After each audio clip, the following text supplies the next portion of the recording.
سوال یہ ہے کہ اگر کسی شخص نے اپنے قرض کو ادا کرنے کے لیے کافی ساری رقم جمع کی ہو اور وہ رقم نصاب سے زیادہ ہو اور اس کے اوپر سال بھی گزر جائے تو کیا اس رقم کے اوپر زکوٰۃ فرض ہوگی یا نہیں؟ تو اس کا جواب یہ ہے کہ اگر کسی شخص نے اپنے قرض کو ادا کرنے کے لیے کافی ساری رقم جمع کی ہوئی ہے، چاہے اس کے اوپر سال بھی گزر گیا ہو، لیکن اس رقم سے ہٹ کر اس کے پاس 52.5 تولہ چاندی کی مقدار یا اس کی قیمت کے برابر جو ہے وہ رقم نہ ہو، تو پھر وہ جو رقم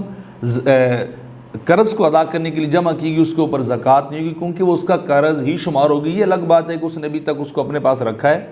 اور اس کو ادا نہیں کیا اور وہ چاہتا ہے کہ میں ساری مکمل کر کے یا تھوڑی بہت جو کمی بیشی اس کو پورا کر کے اپنی زکوٰۃ کو ادا کروں، تو گویا وہ قرض ہی ہے اس کے اوپر